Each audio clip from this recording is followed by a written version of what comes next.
The peaceful atmosphere aboard the New Frontier shattered when the ship's alarm system activated. Unlike the harsh klaxons that Zara was used to hearing on Federation vessels, the human warning system used a series of clear, urgent tones that somehow managed to convey danger without causing panic. Captain Morrison was on his feet instantly, his relaxed demeanor replaced by something sharper and more focused. "Bridge to Captain," came a voice through the communication system. "Long range. Sensors are detecting multiple ships approaching at high speed. Configuration matches hegemony military vessels." Zara felt her blood turn cold. The hegemony was the most feared military force in the galaxy, a collection of aggressive species that conquered worlds and enslaved entire populations. They viewed any species they had not yet encountered as either potential servants or threats to be eliminated. Captain Morrison's expression hardened in a way that reminded Zara that humans had evolved on a world where everything wanted to kill them. "How many ships, Lieutenant Chun?" 12 vessels, sir. 3 heavy cruisers and 9 destroyers. They'll be in weapon range in 30 minutes. Dr. Hayes moved to a control panel with practiced efficiency, her scientific curiosity replaced by military precision. They must have been tracking the Stellar Dawn. The Federation research vessel would be an easy target for them. Through the observation windows, Zara could see the Stellar Dawn in the distance, its gentle curves and peaceful design suddenly looking fragile and vulnerable. Captain Vorthik and his crew were scientists and explorers, not soldiers. Their ship carried defensive shields and basic weapons, but nothing that could stand against a hegemony war fleet. Danny Rodriguez appeared at Captain Morrison's side, his earlier friendliness replaced by the cold efficiency of a combat veteran. "Orders, sir?" "Signal the Stellar Dawn to begin emergency departure procedures," Morrison said, "and send a message to the hegemony fleet. Let them know we're here." Zara watched in fascination as the humans transformed before her eyes. The warm, welcoming people who had shared stories and coffee with her were still there, but now they moved with the deadly grace of apex predators. Their casual attitude toward danger suddenly made perfect sense. These were beings who had spent millions of years learning to fight back against a universe that wanted them dead. The communication system crackled to life, and a harsh voice filled the bridge. The translator struggled with the alien language, but the meaning was clear enough. "Unknown vessels, this is Admiral Vexner of the Hegemony Third Fleet. You will surrender immediately for processing. Resistance will result in the complete destruction of your ships and crews." Captain Morrison stepped to the communication panel, his voice calm and steady. "Admiral Vexner, this is Captain Jake Morrison of the Earth vessel New Frontier. We're conducting a peaceful rescue operation. We have no quarrel with the hegemony." There was a pause, then harsh laughter came through the speakers. "Earth, your species is not in our databases, human. You appear to be primitive hellworlders, flying a single outdated vessel. Surrender now, and we may find use for you as laborers." Zara saw something flicker across Captain Morrison's face, an expression that made her instinctively step back. It was not anger exactly, but something colder and far more dangerous. "Admiral," Morrison said, his voice taking on a tone that reminded Zara of ice cracking under pressure. "I'm going to give you one chance to reconsider that statement. Turn your fleet around and leave the system. Now." The laughter that came through the communication system was sharp and cruel. "A single primitive vessel threatens the Third Fleet? Your ignorance is amusing, human. Prepare to be enlightened about your place in the galaxy." Captain Morrison closed the communication channel and turned to his crew. The change in his demeanor was complete now, and Zara realized she was seeing something that most species in the galaxy had never witnessed. A human preparing for war. "Danny, bring all weapon systems online. Lisa, I want full power to shields and engines. Amy, plot an intercept course for the lead cruiser. Dr. Hayes looked up from her station, her scientific instruments replaced by tactical displays. Jake, they outnumber us 12-1. Even with our advantages, those are not good odds. No, Morrison agreed. They're not good odds for them. As the new frontier began to move, Zara felt the ship's engines come to life with a power that she had not realized they possessed. The gentle hum of the drives became a deep, thrumming roar that spoke of barely contained violence. Through the observation windows, she could see weapon systems emerging from concealed positions along the hull, turning the peaceful exploration vessel into something that looked like it had been designed in the depths of hell itself. "Captain," she said, her voice barely above a whisper, "perhaps we should contact Captain Vorthik and coordinate our retreat." Morrison looked at her with eyes that had gone flat and cold. "Zara, there's something you need to understand about humans. We don't run from bullies. And we really don't like it when someone threatens our friends." The tactical display showed the hegemony fleet spreading out in a standard attack formation, their ships moving with the confidence of predators who had never encountered serious resistance. Admiral Vexner's voice came through the communication. "System again.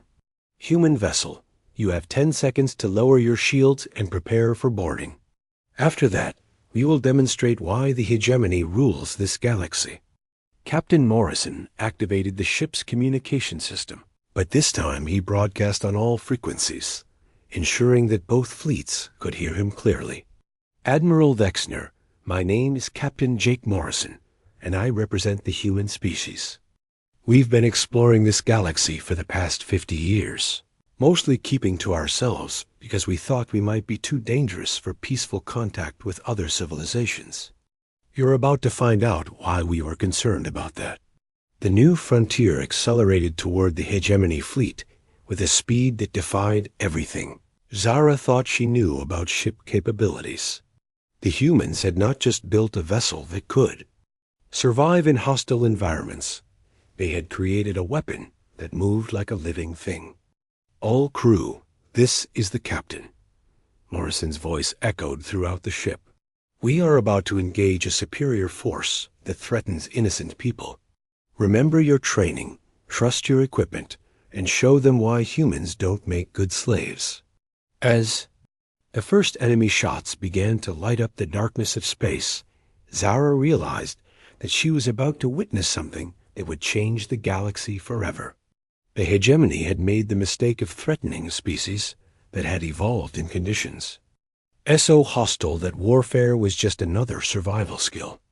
They had picked a fight with beings who viewed 12-1 odds, not as an insurmountable challenge, but as a target-rich environment. The battle was about to begin, and Zara understood with crystal clarity that she was watching the moment when humanity announced its presence to the galaxy in the most unmistakable way possible. Not as helpless primitives or exotic curiosities, but as the apex predators of a death world who had finally decided to stop hiding their true nature. The new frontier dove into the enemy formation like a shark attacking a school of fish, and the real education of Admiral Vexner was about to begin. Dr. Lisa Hayes gestured toward the airlock where their shuttle waited, and Zara felt something she had never experienced before. A simple invitation to visit another ship without any mention of environmental suits or safety protocols.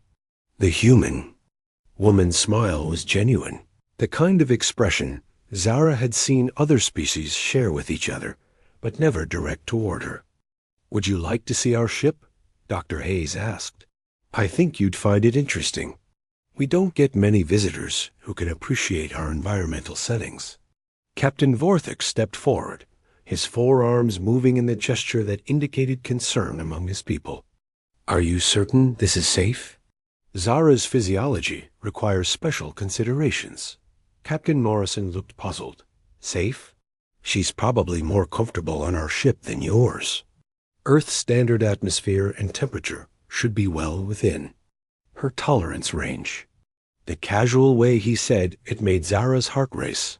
Earth standard.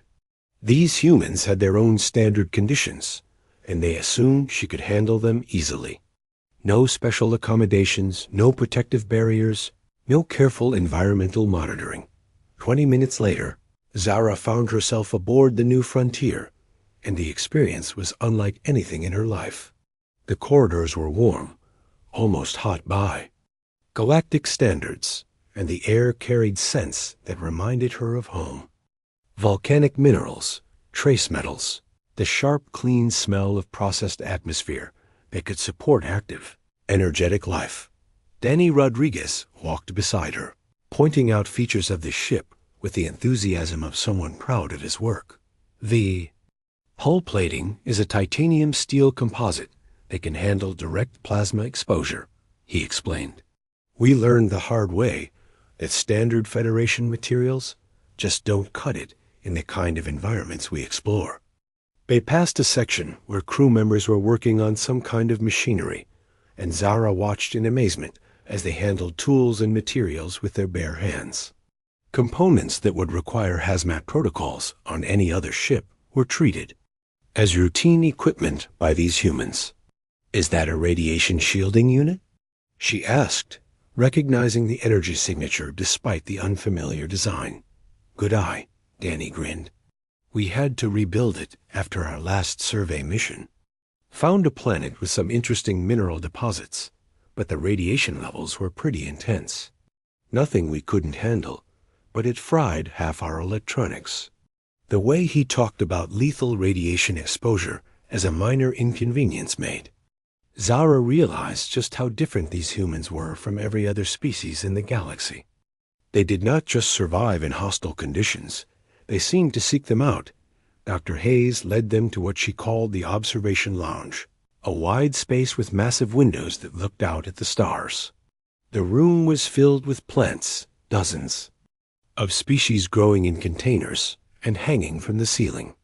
The sight made Zara gasp. Those are beautiful, she said, moving closer to examine them. But some of these species are classified as toxic by galactic safety standards. Toxic to who? Dr. Hayes laughed. These are just normal Earth plants. We bring them along to help with air recycling and to remind us of home. That one there is called poison ivy, though the name is pretty dramatic. It just causes a mild skin irritation. Zara reached out to touch a plant with broad green leaves, feeling the oils on its surface that would cause severe chemical burns to most galactic species. To her, it felt pleasant, almost soothing. Your homeworld must be remarkably hostile, she said. Captain Morrison joined them, carrying what appeared to be a hot beverage that steamed in the warm air. That's what everyone tells us? Coffee? He offered, holding out the cup. Zara accepted it carefully, expecting some kind of mild stimulant drink like the ones served on most ships. The liquid was almost boiling hot, dark as volcanic rock, and bitter with compounds that would be considered mildly poisonous by Federation standards. It was delicious. Tell us about Paraxis, Dr. Hayes said, settling into a chair that looked far too sturdy for normal use. We've heard stories, but we'd love to get a first-hand account. For the next hour, Zara found herself describing her homeworld to an audience that listened with fascination rather than horror. She told them about the lava seas that covered half the planet's surface, where her people had built cities on floating platforms that rode the molten currents. She described the sulfur storms that could strip flesh from bone, which her people used as a natural exfoliating treatment. She spoke of the crystal forests that grew in temperatures exceeding 800 degrees, where young Paraxians went to prove their maturity, instead of the usual shocked silence that followed such descriptions. The humans responded with enthusiasm and recognition. That sounds like Hawaii during a volcanic eruption, Annie said. My grandmother lived there during the 2089 eruption. She used to tell stories about lava fountains 300 feet high. The crystal formations remind me of the geothermal fields in Iceland, Dr. Hayes added, though I suspect your temperatures are quite a bit higher than anything we have on Earth. Captain Morrison leaned forward with interest. The floating cities are fascinating. We've experimented with similar technology in our ocean thermal vents, but the engineering challenges must be incredible on a lava ocean. The conversation continued as they shared stories of their respective worlds, and Zara began to understand that Earth was every bit as hostile as Paraxis, just in different ways. The humans described casually surviving ice storms that could freeze most beings solid in minutes, weather patterns that could level entire cities, and predatory animals that hunted in coordinated packs. "Wait," Zara said, struggling to process what she was hearing. "You said your people evolved alongside predators that actively hunted you?" "Oh, sure," Danny nodded. "Big cats, wolves, bears, sharks. Pretty much everything on Earth either wanted to eat us or saw us as competition. Made us pretty good at fighting back, though." The implications hit Zara like a physical blow. These humans had not just adapted to survive hostile environments. They had evolved in a world where everything was trying to kill them. No wonder they moved with such confidence. No wonder they showed no fear when dealing with dangerous situations. Dr. Hayes pulled up a display screen and began showing images of Earth. Zara watched in stunned silence as scenes unfolded that defied everything she thought she knew about habitable worlds. Massive storms that covered entire continents, mountain ranges that pierced the sky like stone spears, oceans so deep and dark that they might as well have been alien landscapes. Most shocking of all were the images of humans engaging with these environments not out of necessity, but for recreation.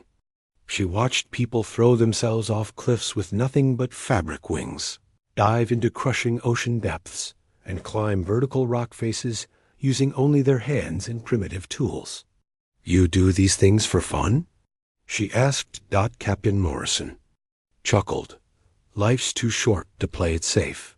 Besides, these activities help keep our skills sharp. You never know when you might need to survive in extreme conditions." As the conversation continued, Zara began to realize that she had found something she never knew existed. Not just another hellworld or species, but a people who shared her fundamental understanding of what it meant to live in a universe that was constantly trying to kill you. They did not just survive, they thrived, and they did it with a joy and enthusiasm that was infectious. For the first time in her life, Zara was sitting in a room full of beings who understood exactly what she was, and who did not see her as dangerous or different, but as a kindred spirit.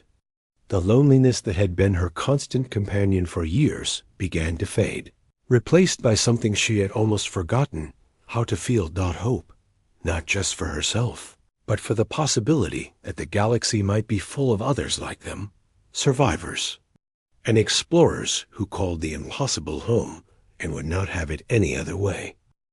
The boarding pod sealed around Zara with a soft hiss as the atmospheric systems engaged. Through the small viewport, she could see the derelict ship growing larger as they approached, its damaged hull telling a story of survival against impossible odds. The radiation that surrounded the vessel made her instruments flicker and dance, but her own body felt comfortable in the harsh environment that would have killed most beings in the galaxy. Within seconds, Zara had spent the last 2 hours studying every scan they could make of the mysterious ship. The hull composition was unlike anything in the galactic databases, some kind of metal alloy that seemed to absorb and redirect energy rather than simply resisting it.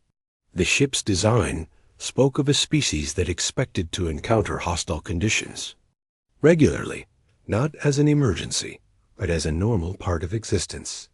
The boarding pod made contact with what appeared to be an airlock, and Zara felt the gentle bump as the docking clamps engaged. She ran through her equipment checklist one final time, though she knew she would rely more on her natural abilities than on any technology. Her suit was lighter than what other species would need, designed mainly to allow communication with the stellar dawn rather than to protect her from the environment. The airlock cycled through its sequence, and Zara stepped into the derelict ship.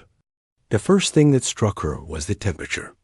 It was warm, almost comfortable by her standards, and the atmosphere readings on her scanner showed a mixture that would be toxic to most galactic species, but pose no threat to her. Someone had built this ship to operate in conditions that felt like home. The corridors were functional and sturdy, with none of the decorative elements that most civilized species included in their vessels.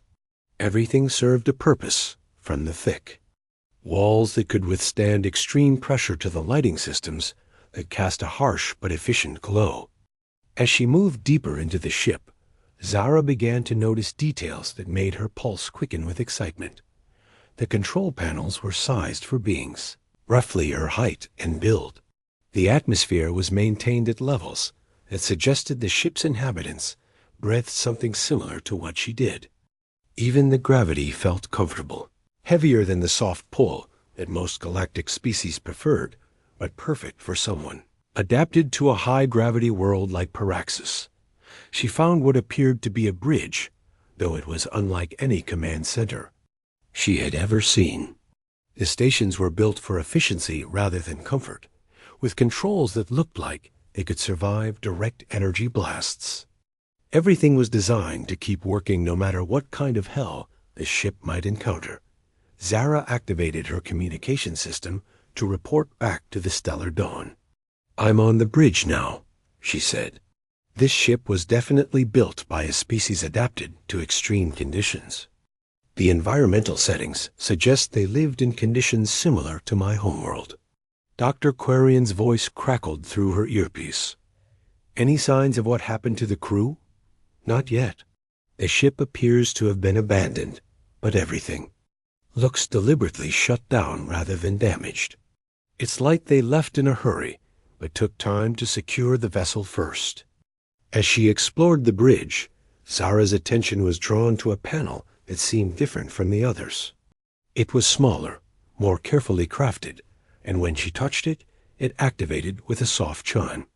Symbols appeared on the screen, writing, in a language she did not recognize, but which seemed somehow familiar in its practical, straightforward design. Without thinking, she pressed another control, and suddenly the bridge filled with sound. It was an alarm of some kind, but not the harsh warning klaxons she was used to. This was different, almost musical, like a signal designed to carry across vast distances without causing panic. The Stellar Dawn's communication system crackled to life. "Zara, we're detecting a transmission from your location. Some kind of beacon. Signal." Before she could respond, Captain Vorthic's voice filled the channel, tense with worry. "Long-range sensors are showing something approaching. Fast, very fast." Zara felt her heart rate increase as she realized what she had done. By activating the panel, she had triggered some kind of emergency beacon. Somewhere in the galaxy, someone or something had received that signal and was now coming to investigate. The minutes stretched by like hours as the Stellar Dawn tracked the approaching vessel. When it finally dropped out of hyperspace, the sight of it made several crew members on the research ship cry out in alarm. It was massive, easily 3 times the size of their own vessel, and its design followed the same functional aesthetic as the derelict ship, but on a much grander scale. The newcomer moved with a grace that spoke of advanced technology and skilled pilots, taking position between the Stellar Dawn and the derelict with a precision that was both impressive and intimidating. For several minutes, nothing happened.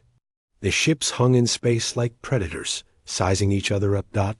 Then the communication system activated, and a voice spoke in broken galactic standard, the words carefully pronounced as if the speaker was working.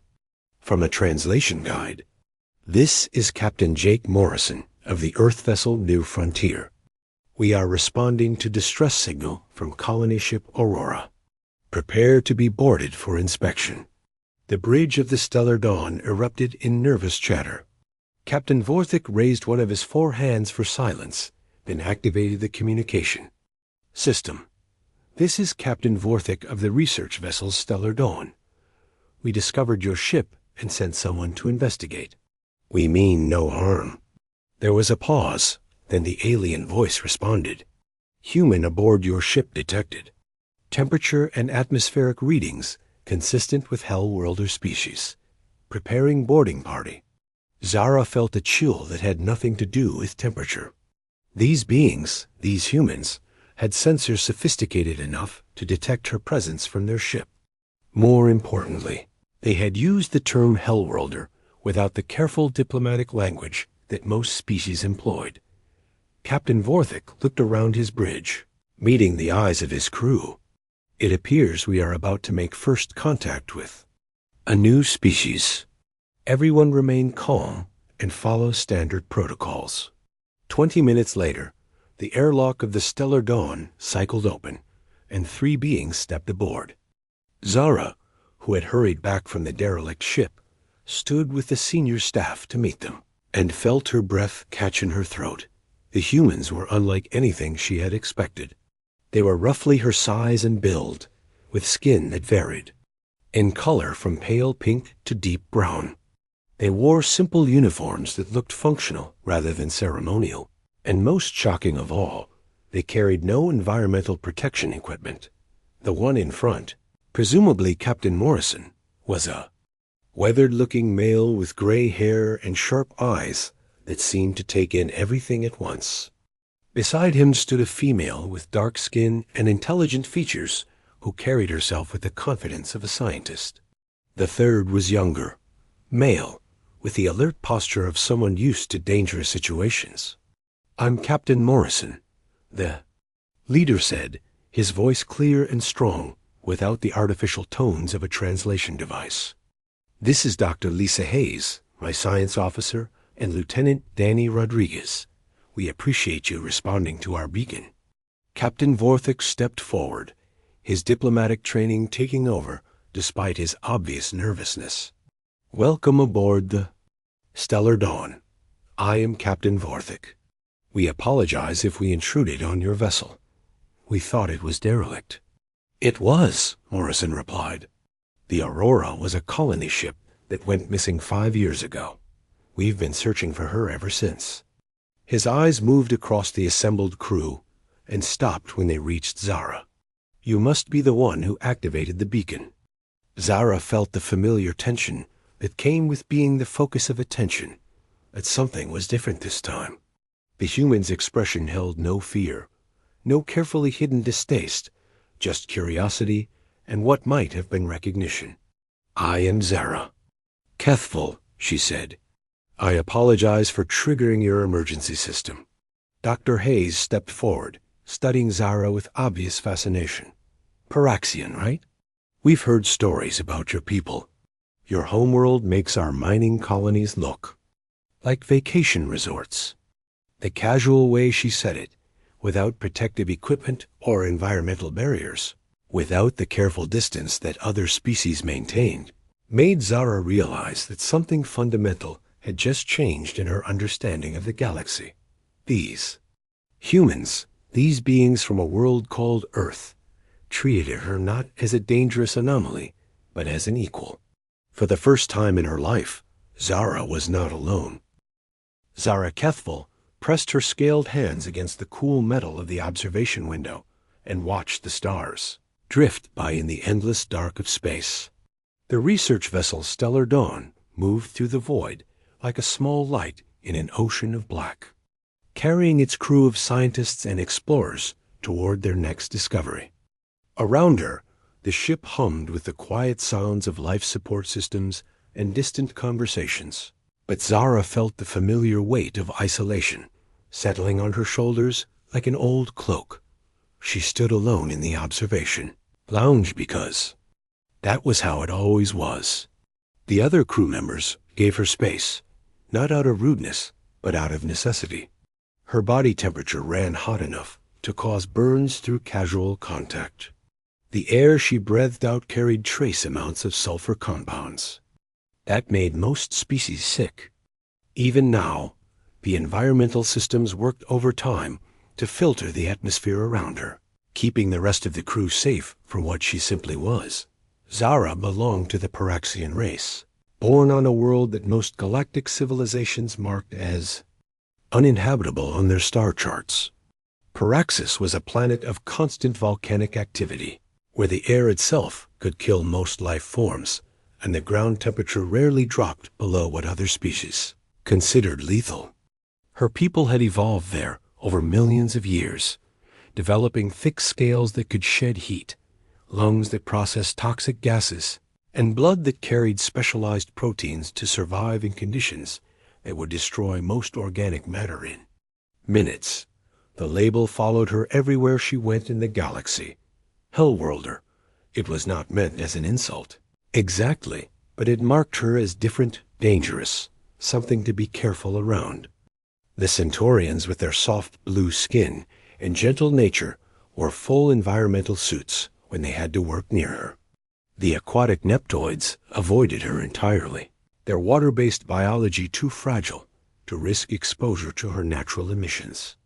Even the crystalline Vexians, who lived in pure energy fields, dimmed their light when she passed by, as if her very presence might corrupt their delicate frequencies. Dr. Nelthquarian, the ship's lead scientist and a Centaurian with kind eyes, and a patient manner that had made Zara feel welcome despite everything, had tried to explain it to her once. They sat in his laboratory, separated by a clear barrier that kept his atmosphere pure while allowing them to work together on their research. "You must understand, Zara," he had said in his soft, melodic voice. "Your people are remarkable. To survive on Paraxis requires adaptations that border on the impossible. But that same strength that lets you thrive where others would die also makes you dangerous to beings like us. It is not personal. It is simply biology." Zara understood the logic, but understanding did not make the loneliness easier to bear. She was the only Paraxian aboard the Stellar Dawn, the only Hellworlder among a crew of 63 beings from 12 different species. She had her work, her research into extreme environment adaptations, and the respect of her colleagues. But she had never had a friend who could simply sit beside her without protective equipment. Never shared a meal with someone who did not have to worry about contamination. Never felt the simple comfort of casual physical contact that other beings took for granted. The intercom crackled to life, pulling her from her thoughts. Captain Vorthic's voice, deep and resonant in the way of his people, filled the observation lounge. "All senior staff to the bridge. We have found something unusual." Zara made her way through the corridors of the ship, noting how crew members stepped aside as she passed. Not from fear, she had learned to tell the difference, but from practiced caution. She had been with this crew for 3 years now, and they had developed their routines around her presence. The bridge was a wide, circular space filled with control stations and display screens that showed the vast emptiness around them. Captain Vorthik stood at the center, his tall frame and 4 arms making him an imposing figure even among his diverse crew.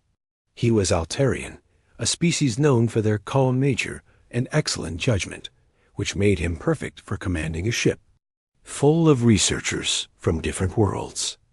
"Zara, good," he said as she entered. "We need your expertise." She moved to her station, a specially modified console that could withstand her touch and the heat she naturally generated.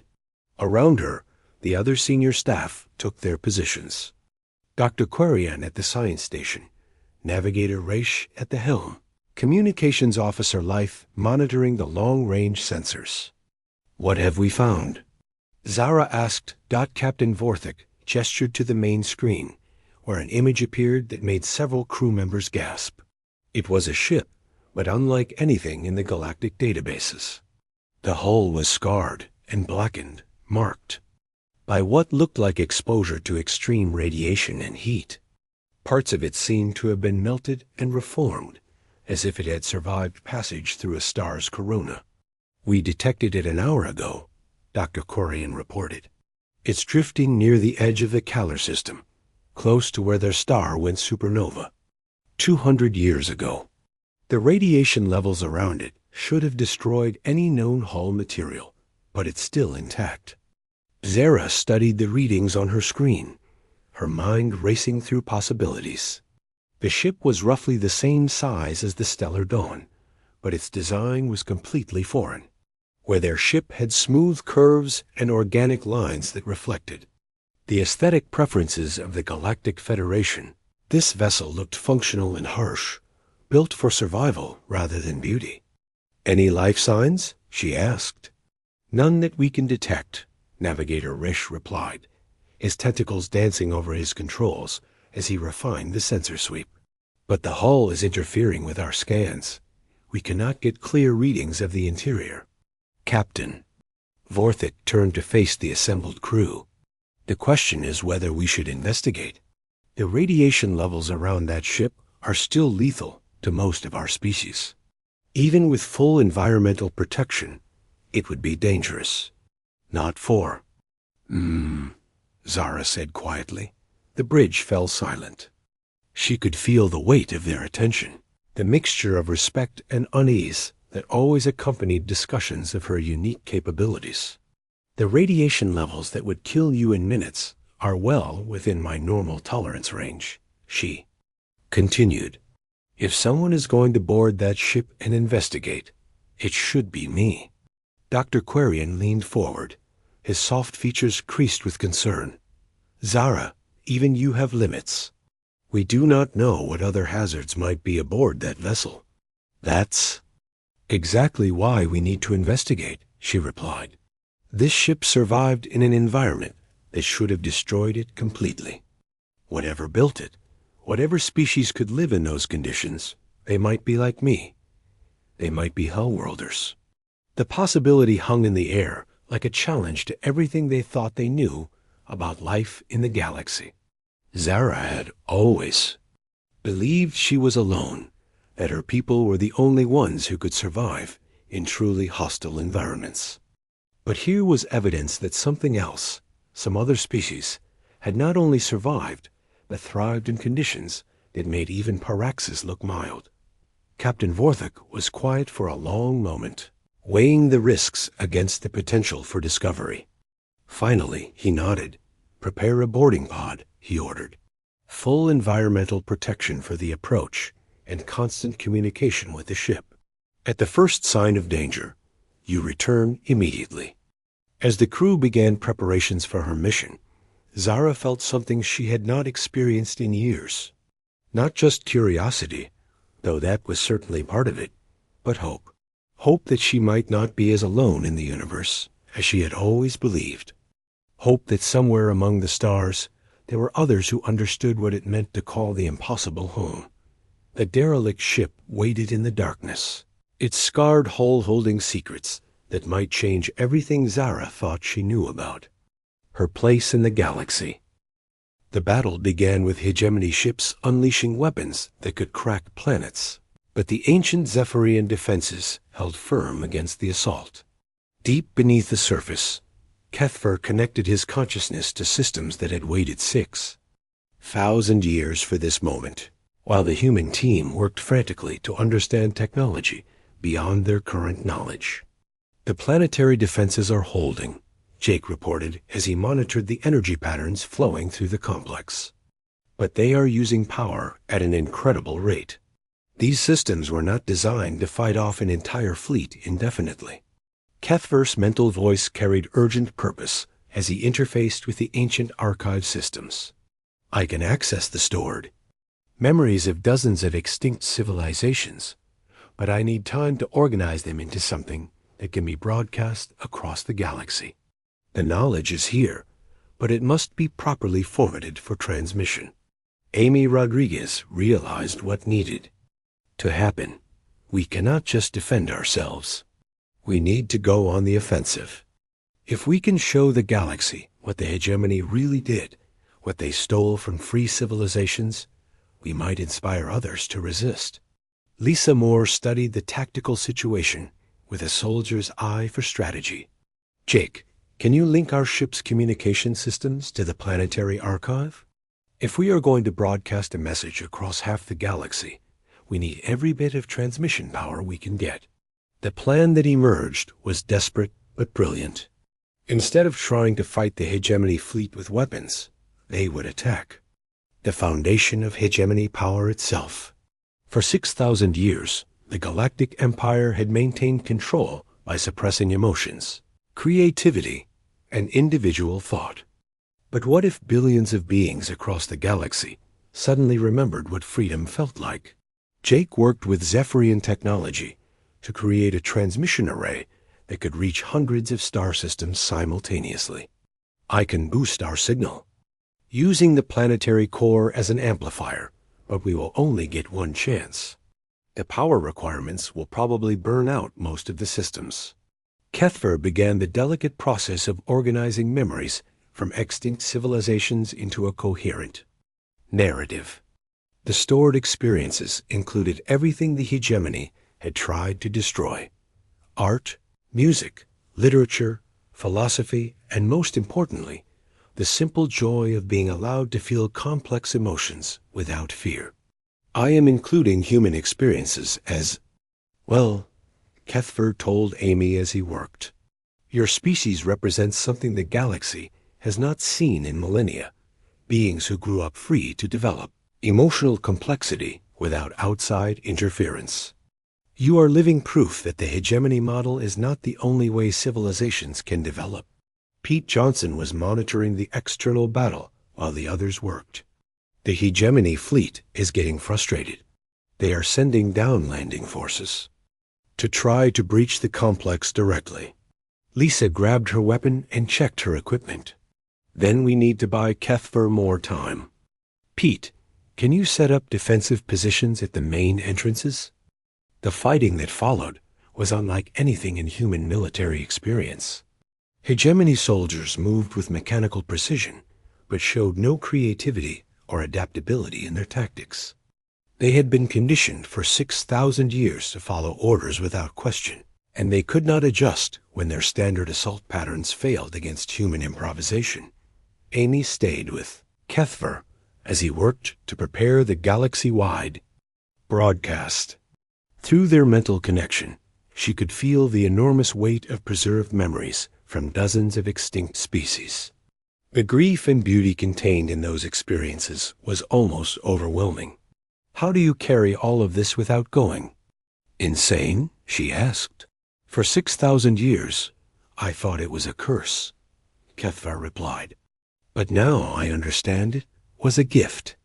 My people made me into a living museum of everything the hegemony destroyed. Today, those memories become weapons against the empire that created them. Jake's improvised transmission system was ready, but he had discovered a problem. The hegemony fleet is jamming all communication frequencies. I can generate enough power to break through their interference, but only if we overload every system on this planet. It will probably destroy the archive in the process. The choice was terrible, but clear. They could preserve the archive and keep its secret safe, or they could sacrifice everything in one desperate attempt to awaken the galaxy. Kethver made the decision without hesitation. My people built this place to preserve the past, but preservation without purpose is just another form of death. Let us use their gift to build a better future. The transmission began as energy flowed from the planet's core through systems that had never been designed to handle such massive power loads. Across hundreds of star systems, beings who had lived their entire lives under hegemony emotional suppression suddenly experienced memories of what freedom felt like. On worlds where creativity had been banned for millennia, artists remembered the joy of making something beautiful. On planets where individual thought was considered a disease, philosophers recalled the excitement of exploring new ideas. On systems where love had been reduced to simple biological function, people remembered what it felt like to care deeply about someone else's happiness. The hegemony fleet reacted with panic as reports flooded in from across their empire. Populations that had been docile for centuries were suddenly asking questions, creating art, and worst of all, from the hegemony perspective, feeling emotions that their conditioning was supposed to prevent. "Commander," Zethkar's voice screamed across the communication channels. "Impossible.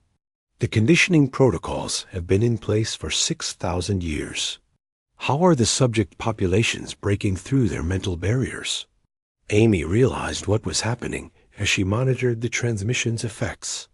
Human memories are different from what other species experience.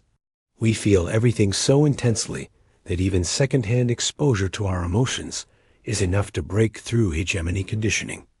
The broadcast included Pete Johnson's memories of military brotherhood, Jake Sullivan's excitement at discovering new technology, Lisa Moore's protective instincts toward her team, Alex Carter's joy at uncovering ancient secrets, and Amy Rodriguez's wonder at making first contact with an alien civilization. But more than individual memories, the transmission carried the essential human experience of being allowed to grow up free. Humans had developed their emotional complexity without outside interference, and that natural development created mental patterns that were incredibly difficult for the hegemony to suppress or control. Kethver felt something he had not experienced in 6,000 years as he shared the archived memories across the galaxy. Through the mental connections created by the broadcast, he could sense other minds awakening to possibilities they had forgotten existed. The loneliness that had defined his imprisonment was finally ending. The hegemony fleet began to retreat as their own crews were affected by the transmission. Soldiers who had never questioned orders suddenly found themselves wondering why they were attacking people who had done nothing wrong. Ship commanders discovered emotions they had been conditioned to suppress, and some began refusing to follow their orders. "The fleet is breaking up," Pete reported from his defensive position. "Half their ships are just sitting there, and the other half are withdrawing from the system." But the real victory was happening across the galaxy as the transmission reached its full extent. Worlds that had been silent under hegemony rule for millennia suddenly erupted in communication as newly awakened populations reached out to each other. Art, music, and literature began appearing on planets where such things had been banned for centuries. The ancient archive systems finally overloaded and shut down permanently, but their purpose had been fulfilled. The memories of extinct civilizations had found new life in the minds of beings across the galaxy who were remembering what freedom meant. Kethver disconnected from the planetary systems and stood among his new human friends as they watched the stars through the complex's ancient windows. "I am no longer the last keeper of these memories. They live now in millions of minds across hundreds of worlds." Amy smiled as she felt the mental connections that still linked them to awakening populations throughout the galaxy. And we are no longer alone either. Humanity just became part of something much larger. The first human contact with galactic civilization had established them not as conquerors or subjects, but as liberators who offered something the galaxy had forgotten how to value: the right to feel deeply, to think freely, and to grow without limits was spreading like wildfire across a galaxy that had been kept in emotional darkness for 6,000 years. Jake detected new ships approaching the system, but these were different from the hegemony fleet. Iron reading vessels from dozens of different species, all broadcasting messages of thanks and requests for contact. "I think we just started the biggest revolution in galactic history." The age of hegemony control was ending, and the age of emotional freedom was about to begin.